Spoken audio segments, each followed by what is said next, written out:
Hey, what's up, guys? Gonna be breaking down the action from Bellator 95, featuring the featherweight title as well as the featherweight tournament finals and the middleweight tournament finals.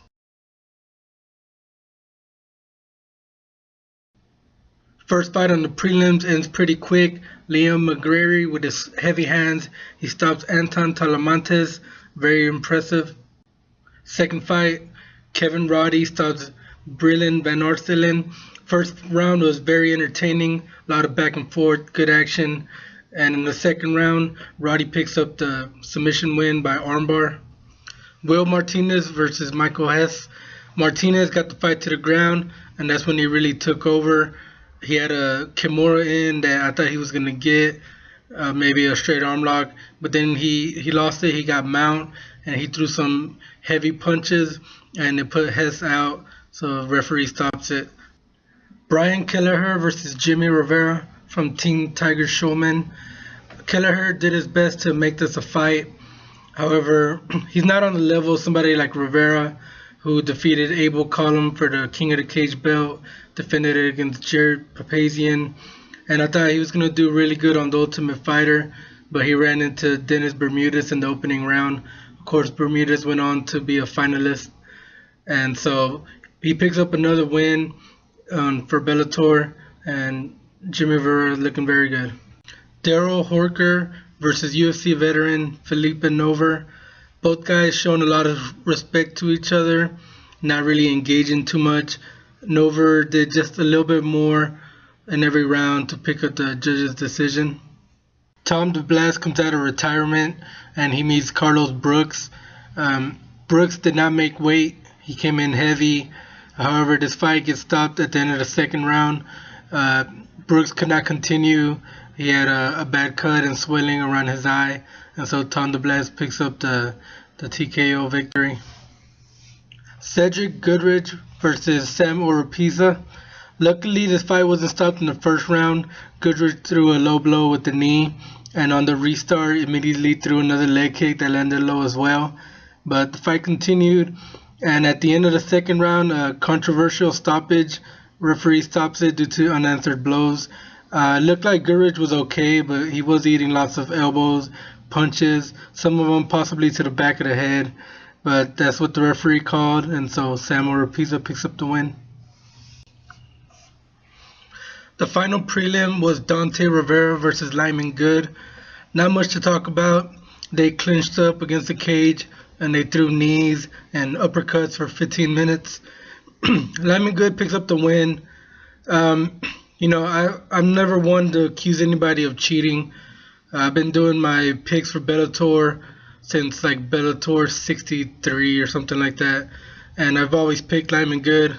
I'm a big fan of his, and however, it looked like he built up a good sweat before entering the cage. I don't know if anybody else noticed it, but his back was very shiny the whole fight. And, he was desperate for a win. He's coming off a loss. He wants back into another tournament. He wants to get his belt back. He was the first welterweight champion. Hopefully, I'm just imagining things. I don't want to say something about a guy like that. But that's just my observation. That's just what I saw.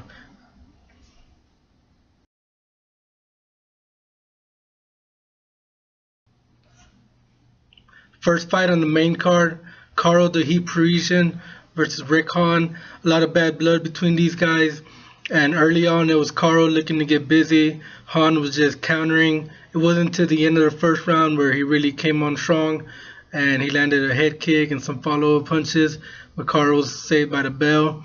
In the second round, Hawn came out strong once again, and this time he landed good, and he dropped Karo, and referee stops it. Good win for Hawn.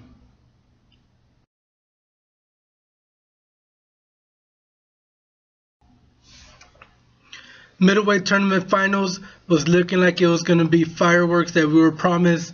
Brett Cooper, though, came to his senses, took the Rhino down. As soon as he got some separation, though, Doug Marshall just unleashed.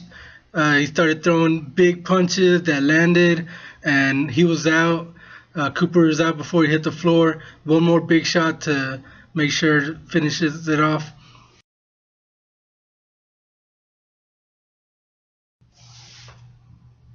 Featherweight tournament finals, Frodo Khasbulaev versus Mike Richman. This fight was a war from start to end, and Mike Richman, he was a little bit more technical. Frodo busier in the first round though, so I think he won that first round.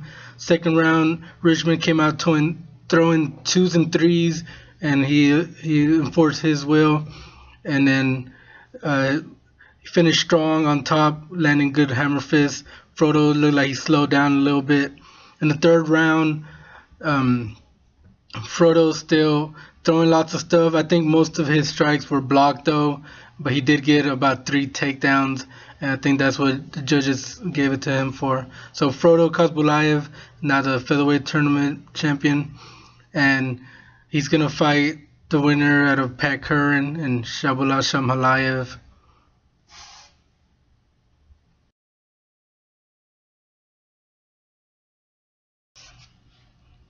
Main event for the featherweight championship, Pat Curran, the champion, versus Shahbulat Shamhalaev. Both guys showing a lot of respect. They're both counterpunchers though, so that was kind of expected. A lot of kicks, not too much with the punches. Shamhalaev looked like he had the speed advantage.